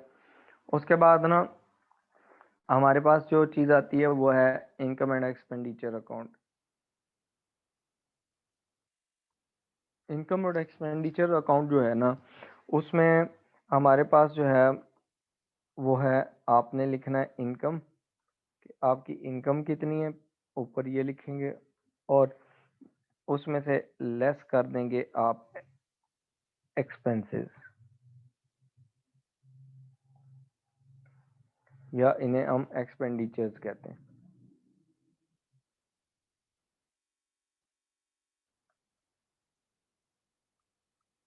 ठीक है, अगर एक क्रिकेट क्लब है तो क्रिकेट क्लब की कितनी इनकम है और कहाँ कहाँ से आई है और उसके एक्सपेंडिचर्स कितने टोटल, वो लिख देने।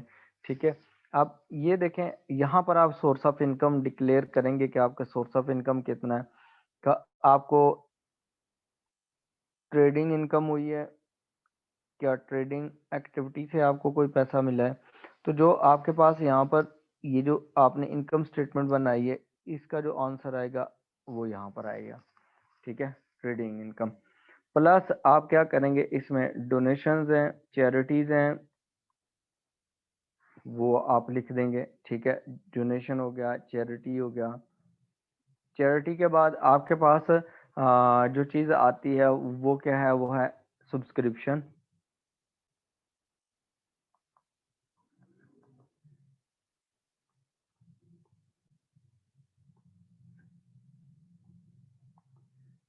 क्या मेंबरशिप फी, ये दो चीज़ें ये भी आ जाएंगी। उसके अलावा आपके पास अगर इवेंट कोई करवाया है तो उससे जो इनकम आएगी, income from any other activity या स्पोर्ट्स एक्टिविटी। बाकी एक्सपेंडिचर्स और नॉन प्रॉफिट ऑर्गेनाइजेशन, वो उसके जो उसके लिए जो बैलेंस शीट बनाएंगे या स्टेटमेंट ऑफ फाइनेंशियल पोजीशन बनाएंगे वो सेम रहेगी, लेकिन एक चेंज आ जाएगा, जो फाइनेंस बाय है उसमें हम उसकी जगह एक्यूमुलेटेड फंड कर देंगे। जो नॉन करंट एसेट्स हैं वो एज इट इज़ आ जाएंगे, जो आपके पास करंट एसेट्स हैं वो भी एज इट इज़ आ जाएंगे, जो आपके पास करंट लाइबिलिटीज़ हैं वो भी आपकी एज इट इज़ आ जाएंगी, जो आपके पास नॉन करंट लाइबिलिटीज़ हैं वो भी आपके पास एज इट इज़ आ जाएंगी। और उसके बाद जो आपके पास आता है फिफ्थ चीज़ जो आती है वो एक्यूमुलेटेड फंड है। ओपनिंग एक्यूमुलेटेड फंड कितना है,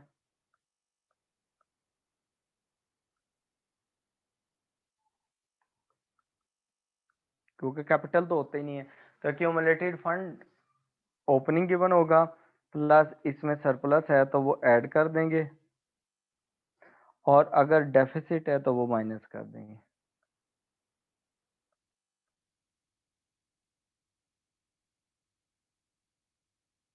ठीक हो गया। और उसके बाद ये दो चीज़ें, और उसके बाद आपके पास ड्राइंग्स इसमें होती नहीं है तो आपके पास क्लोजिंग एक्यूमुलेटेड फंड आ जाएगा।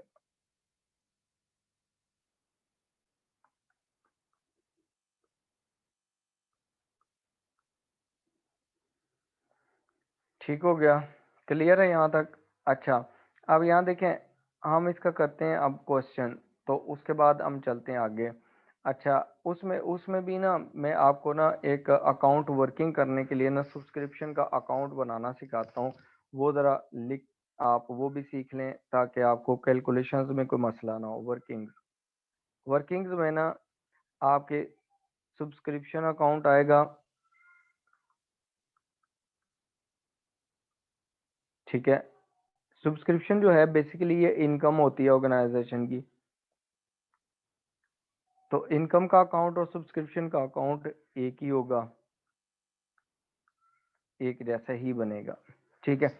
अब देखें, हमारे पास ना जो सब्सक्रिप्शन होती है ना, आप फॉर एग्जांपल ऑर्गेनाइजेशन में काम कर रहे हैं आईसीएमएपी में, तो आपने कुछ स्टूडेंट से सब्सक्रिप्शन लेनी है, मेंबर्स से सब्सक्रिप्शन लेनी है या ले ली है, ठीक है। तो अगर आपने साल के स्टार्ट में ना, आपसे ये 2020 चल रहा है, ठीक है, आपने सब्सक्रिप्शन लेनी थी, आपने इस साल के लिए नहीं ली, लास्ट ईयर, ठीक है। तो आपके पास ओपनिंग जो बैलेंस होगा ना, अगर बैलेंस ब्रॉड डाउन है ना, वो आपके पास डेबिट साइड पे आ जाता है। ये कब होगा? जब आपके पास ना सब्सक्रिप्शन इन एरियर होगी, ठीक है। कि आपने पिछले साल लेनी थी सब्सक्रिप्शन, किसी ने नहीं दी, तो ऑर्गेनाइजेशन के एसेट होता है। इसी तरह कोई इनकम का अकाउंट आ जाता है ना ओपनिंग, और उसमें लिखा होता है कि आपने एरियर में, इसका उसका मतलब है कि आपने अभी पैसे लेने थे, लिए नहीं, एसेट है। इसी तरह आपके पास ना बैलेंस कैरी डाउन जो आएगा ना, वो क्रेडिट साइड पे आ जाएगा। वो कब क्रेडिट साइड पे आएगा? जब आपके पास ना एरियर में हो सब्सक्रिप्शन, ठीक है, ये तब क्रेडिट साइड पे आ जाएगा। उसके बाद हमारे पास ना जो आते हैं क्या इसका, अगर बैलेंस ब्रॉड डाउन ना आपको गिवन है पिछले साल का सब्सक्रिप्शन का, तो ब्रॉड डाउन इस साल, आप पिछले साल का क्लोजिंग इस साल का ओपनिंग हो गया। वो अगर दिया हुआ कि कुछ मेंबर्स ने एडवांस अगले साल की भी सब्सक्रिप्शन दे दी है, तो वो हमारे पास लाइबिलिटी होती है। वो क्या होती है? लाइबिलिटी। तो जो प्रीपेड सब्सक्रिप्शन होगी या एडवांस आपने पैसे ले लिए, वो आपके पास क्या होगा? लाइबिलिटी। सिमिलरली आपने अगर फॉलोइंग ईयर के लिए ले लिया है एडवांस, तो आपका बैलेंस कैरेट डाउन इस साइड पे आ जाएगा। दिस इज प्रीपेड सब्सक्रिप्शन और इनकम, ठीक हो गया। उसके बाद जब आप देखें सब्सक्रिप्शन रिसीव करते हैं, तो सब्सक्रिप्शन जब आप रिसीव करते हैं उस टाइम जो जर्नल एंट्री करते हैं ना, जर्नल एंट्री आपके पास क्या होती है? जर्नल एंट्री सब्सक्रिप्शन रिसीव्ड की।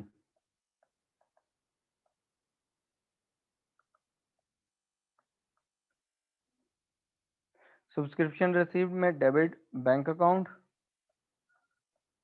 ठीक है, और क्रेडिट सब्सक्रिप्शन अकाउंट,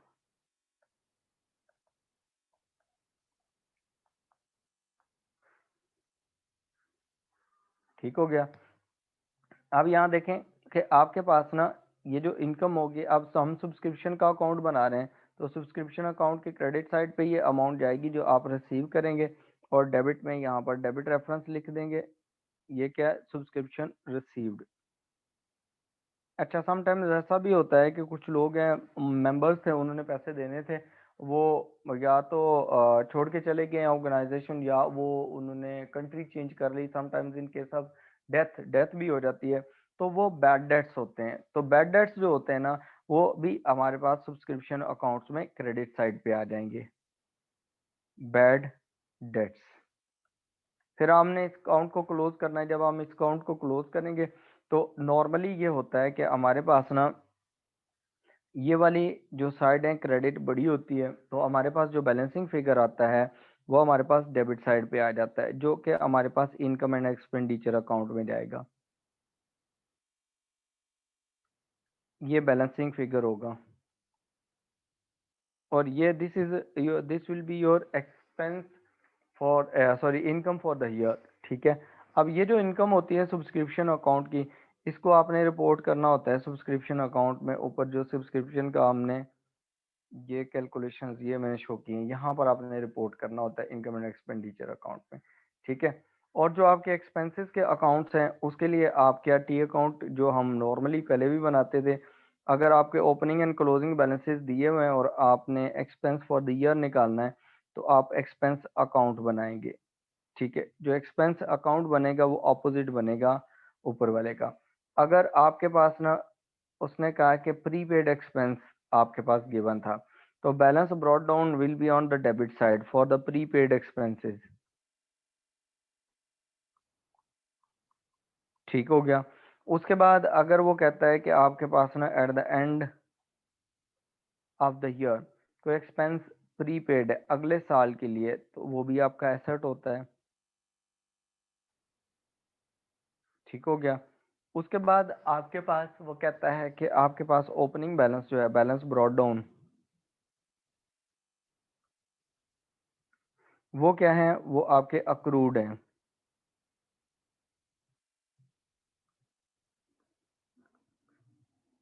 ठीक है। और अगर बैलेंस ब्रॉट डाउन आपको balance carry down accrued given है तो वो आपकी लायबिलिटी होती है। Balance carry down if these is accrued और credit balance at the end of the year it means that is your liability, ठीक है। तो वो यहाँ पर आएगा। फिर जब आप एक्सपेंसेस पे करते हैं तो उस टाइम जो एंट्री करते हैं वो क्या करते हैं, एक्सपेंसेस पेड, डेबिट में एक्सपेंसेस अकाउंट और क्रेडिट में बैंक अकाउंट। तो ये एक्सपेंसेस अकाउंट हम बना रहे हैं, उसकी डेबिट साइड पे अमाउंट जाएगी, तो डेबिट साइड पे हम क्या लिखेंगे, यहाँ पर अमाउंट लिख देंगे डेबिट साइड पे एक्सपेंसेस अकाउंट में, और यहाँ पर हम डेबिट रेफरेंस लिख देंगे बैंक। अब जो बैंक है उसमें क्या है आपके पास ना यहाँ पर हम ये एक्सपेंसेस पेड ये आ गए। अब हम जब इसे क्लोज करेंगे तो अब इसमें नॉर्मली डेबिट साइड जो है हमारी बड़ी आ जाती है और हमारे पास जो बैलेंसिंग फिगर है वो क्रेडिट साइड पे आ जाता है।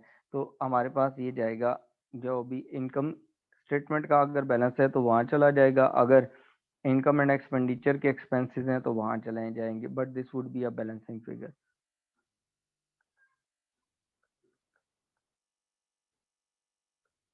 ठीक हो गया, क्लियर है।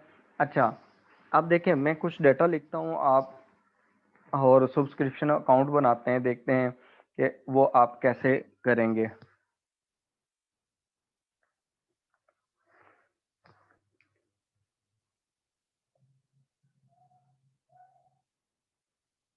सब्सक्रिप्शन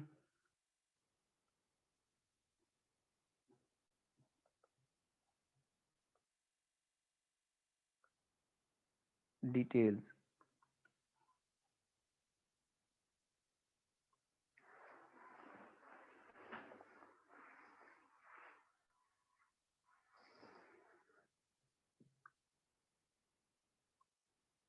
ओपनिंग बैलेंस,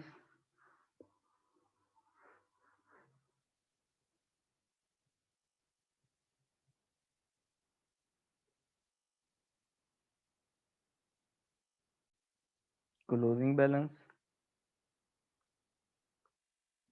ठीक है। दो बैलेंसेस गिवन है, ओपनिंग है क्लोजिंग है।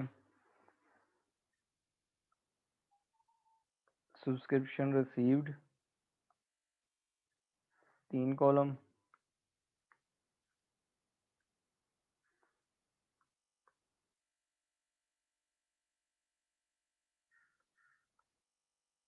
Subscription received in cash, bad debts,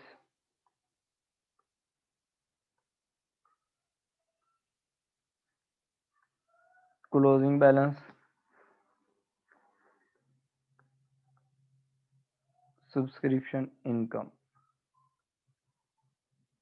तो हमारे पास सब्सक्रिप्शन इनकम कितनी है, ये हमारे पास ओपनिंग बैलेंस है, फिर हमारे पास सब्सक्रिप्शन रिसीव्ड, बैड डेट्स का कॉलम, क्लोजिंग, और ये आपने फाइंड आउट करना है, ठीक है।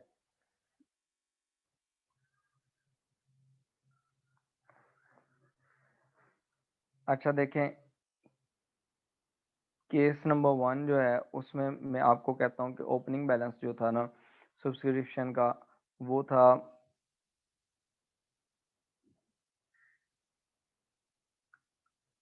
5000, ठीक है, प्रीपेड, ठीक हो गया। सब्सक्रिप्शन रिसीव्ड में आ गया $30,000 की आपने सब्सक्रिप्शन रिसीव की है, सारी अमाउंट्स डॉलर्स में, ठीक है। बैड डेट्स कोई नहीं है, और जो क्लोजिंग बैलेंस है वो आपका 7,000 का। You are required to prepay find out this value subscription income, ठीक हो गया। इस साल के लिए सब्सक्रिप्शन, पहले केस में कितनी सब्सक्रिप्शन इनकम होगी? केस नंबर 2 जो है,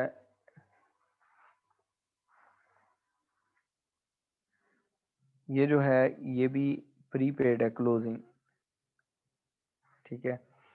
केस नंबर 2 में ये है कि हमारे पास ना 2500 ये एरियर में सब्सक्रिप्शन रिसीव्ड आपके पास है 20,000 की, ठीक है। बैड डेट्स आपके नहीं हुए, और आपके पास जो क्लोजिंग वैल्यू है वो है 3,000 इन एरियर, ठीक हो गया। You are required to find out subscription income, ठीक हो गया। उसके बाद नेक्स्ट है केस 3, ठीक है। उसमें आपके पास है, फॉर एग्जांपल सब्सक्रिप्शन ओपनिंग थी आपके पास ना 7,000 की, प्रीपेड थी सब्सक्रिप्शन, और आपके पास ना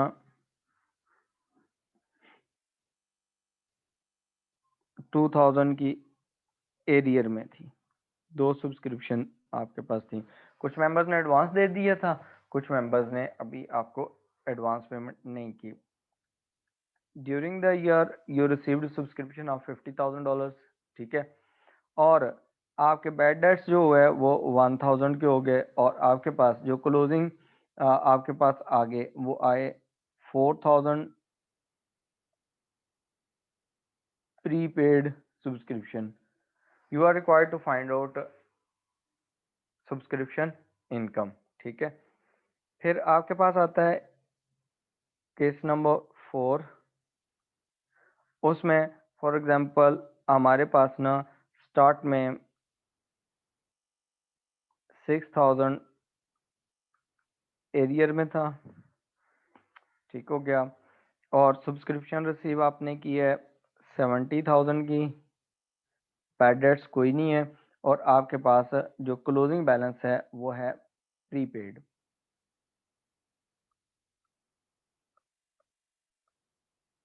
प्रीपेड। तो आपने फाइंड आउट करना है कि आपके पास सब्सक्रिप्शन इनकम कितनी थी। यहाँ तक क्लियर है? अभी देखें, पहले के लिए मैं आपको अकाउंट बनवाता हूँ। केस नंबर 1 है, इसमें when you will prepare subscription account you are required to find out balancing figure that is the subscription income for this year, ठीक है। अब उसमें देखें, उसने कहा है कि आपकी जो सब्सक्रिप्शन थी प्रीपेड थी। स्टार्ट में प्रीपेड सब्सक्रिप्शन का मतलब ये था कि आपकी लायबिलिटी थी, तो बैलेंस ब्रॉड डाउन आपके पास आ गया क्रेडिट साइड पे, because it was a liability at the start of the year, ठीक है। During the year subscription received कितनी थी आपके पास? 30,000। Bank account debit, subscription account credit. तो सब्सक्रिप्शन अकाउंट की क्रेडिट साइड पे ये डालेंगे, और यहाँ पर रेफरेंस आपका क्या देंगे? बैंक अकाउंट, ठीक है। क्लोजिंग भी प्रीपेड है अमाउंट, तो प्रीपेड का मतलब है कि आपके पास बैलेंस कैरिड डाउन यहाँ पर डेबिट साइड पे आएगा। क्रेडिट बैलेंस है कितना है आपके पास? ये 7,000। आप इसको 7,000 यहाँ लगाएं। अब आप इसकी कर दें कैलकुलेशन, इसको क्लोज कर दें। जब आप क्लोज करेंगे तो क्या करेंगे? क्रेडिट साइड है आपके पास 30,000 प्लस 5,000, 35,000, ठीक है। You will write down this on the both sides of a subscription account. इसमें से आपने ये फिगर निकाल लेना है 7,000 का जो क्लोजिंग बैलेंस है। तो जब आप ये फिगर इसमें से निकाल लेंगे तो आपके पास जो रिमेनिंग वैल्यू रह जाएगी वो कितनी रह जाती है, 35,000 माइनस 7,000 इज इक्वल टू 28,000। 28,000 आपके पास क्या है, ये आपके इनकम एंड एक्सपेंडिचर अकाउंट में जाएगा, ठीक है। ये आपका बैलेंसिंग फिगर है, ठीक हो गया। अब जब आप इनकम स्टेटमेंट में जाएंगे तो आप 28,000 जो होगा उसको रिपोर्ट करेंगे एज एन इनकम, ठीक है। Is that clear? यहाँ तक कोई क्वेश्चन हो?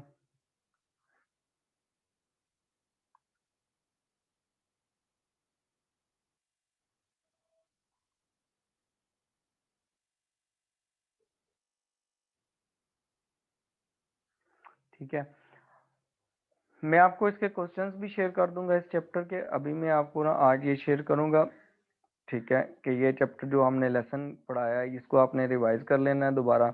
इसकी कैलकुलेशंस, इसके पेपर जो है, इसके लॉन्ग क्वेश्चंस और इसके एमसीक्यूज वो हम कल करेंगे, ठीक है। और ये मैं आपको शेयर कर देता हूँ जो हमने लेक्चर पढ़ाया आज, ठीक है। आपने क्या करना है, आपने ये जो केस नंबर 2 है, 3 है और 4 है, ये आपने करना है और सब्सक्रिप्शन इनकम फाइंड आउट कर लेनी है जो क्वेश्चन मार्क्स लगे हुए हैं। जो पहला है उसके लिए तो हमारे पास सब्सक्रिप्शन इनकम 28,000 निकाल ली है, वो हमारे पास ये फिगर्स गिवन है, वहां से हमने ऊपर ट्रांसफर कर दिया। जो दूसरे वैल्यूज हैं केस नंबर 2 की, 3 की, 4 की, ये आपने कैलकुलेशंस करनी है, ठीक है, अकाउंट प्रिपेयर करना है। तो इंशाल्लाह कल मुलाकात होती है, कल वाली क्लास में हम ये कल वाइंड अप कर देंगे ये चैप्टर भी हमारे पास। इसलिए आपने आज इसको रिवाइज कर लेना है सारा, ठीक है। एक लेक्चर भी दोबारा सुन लेना है, कोई प्रॉब्लम हुई तो कल हम इनिशियली इसको पहले डिस्कस कर लेंगे प्रॉब्लम को, then we will solve MCQs and then we will do the questions, ठीक है। वो भी मैं फाइल्स आपको वैसे रात को शेयर कर दूंगा ताकि आप एक दफ़ा उनको रिव्यू कर लें, एमसीक्यूज वगैरह को जो अकॉर्डिंगली जो मैंने पढ़ाया है, ठीक है। चलें फिर इंशाल्लाह कल मुलाकात होती है कल की क्लास में, तब तक के लिए अल्लाह हाफिज।